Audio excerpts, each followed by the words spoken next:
Hey everyone, I'm Matt Stalford and welcome back to the Bully Pulpit. On this episode, we'll be taking a closer look at the city of Pittsburgh and where we envision it in the future. Right now, the city stands at a crossroads, and people are wondering whether Pittsburgh will go back to its industrial past or move towards a technological future. Similar questions are being asked about our own university. There's been talk of major changes coming to our landscape and building composition with the goal of creating a more cohesive campus.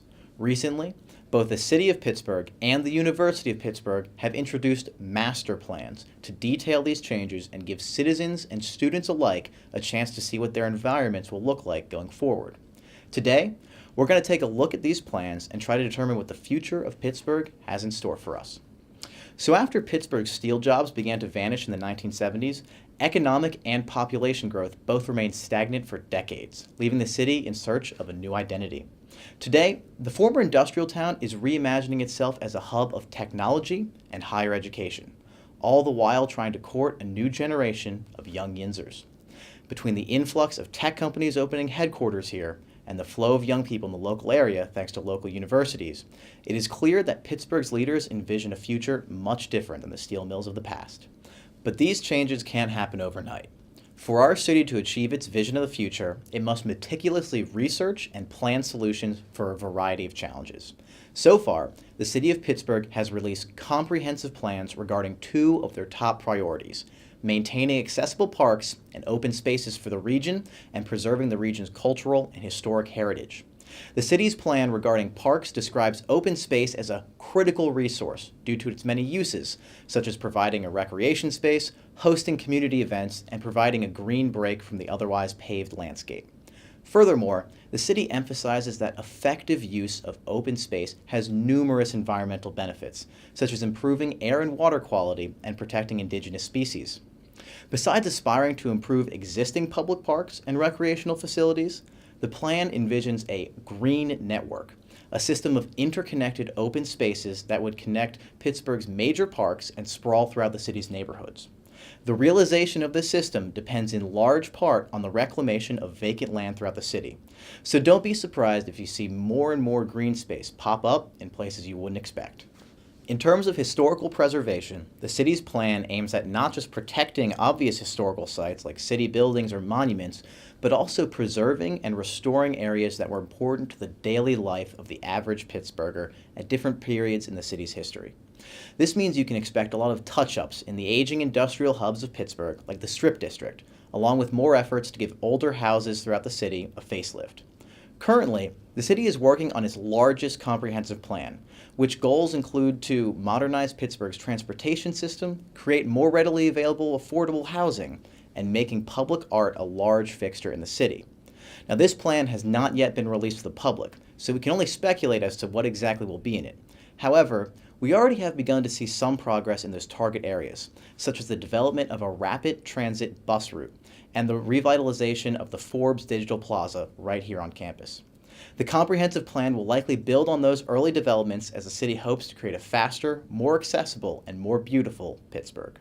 On top of the current plan for the city, the University of Pittsburgh's main campus also seems to have a master plan of its own. Now, Pitt has always been a university that looks to improve its campus on a consistent basis, as proven by the most recent renovations to Posvar Hall, Hillman Library, and the Cathedral of Learning, which are ongoing as of this recording. In fact, Pitt's Board of Trustees has just recently approved a variety of new renovation projects that add up to a budget of about $44 million. This budget includes a $13.8 million plan to support network broadcasts required to meet Atlantic Coast Conference standards, a $10.3 million renovation to the Shenley Quad structure, plaza, and garage, and many other renovations to buildings like Litchfield Tower C, Chevron Science Center, and the Center for Biotechnology and Bioengineering. Now, these renovations all seem to fall in line with the principles of a long-term facilities plan the university published for the fiscal years of 2007 to 2018. The plan included a set of goals for the university to follow to ensure consistent growth in our ecosystem here on campus. It also encompassed a budget for any renovations and investments for any projects the university may be interested in over the course of the 11-year period. Now, this budget is sourced from all the money coming into the university at any time. It includes everything from alumni gifts and research grants to money earned from athletic programs and other investors. Pitt's recently introduced master plan for 2018 seems to be looking even further into the future, working to improve campus life for decades to come.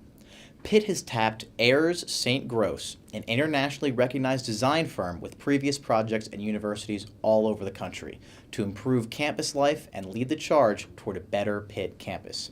Over the course of the 2017 to 2018 academic year, the project will go through 4 phases: define and assess, envision, test, and synthesize.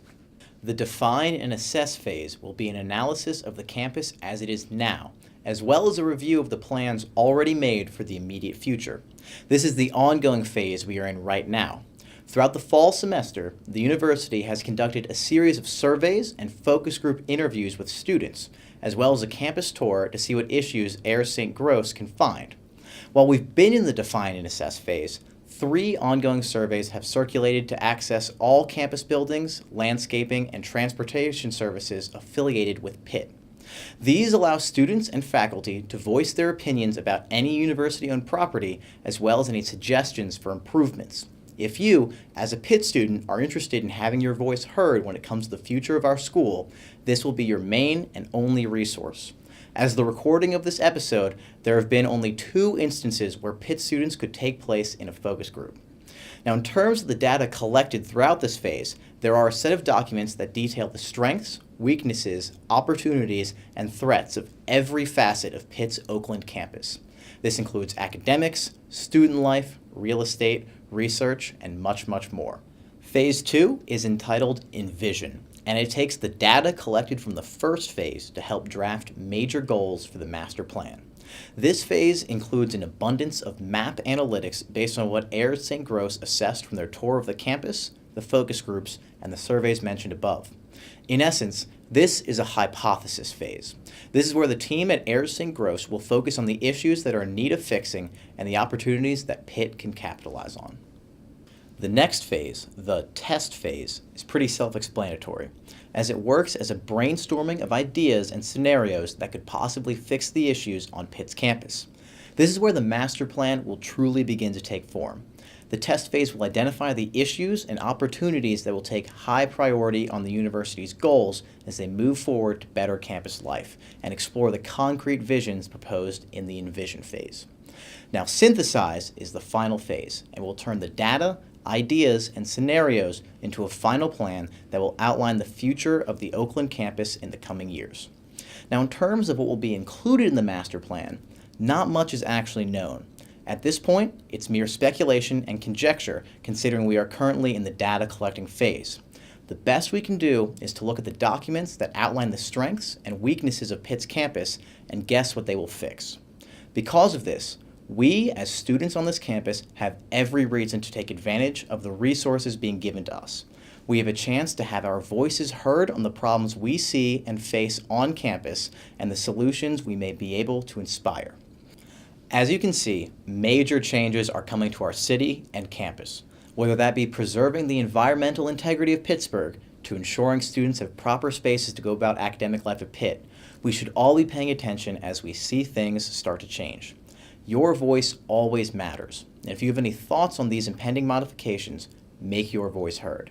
Contact your local representatives or student government members, as they have a responsibility to hear you out. Now, as always, my name is Matt Stalford, and this has been the Bully Pulpit. We'll see you next time.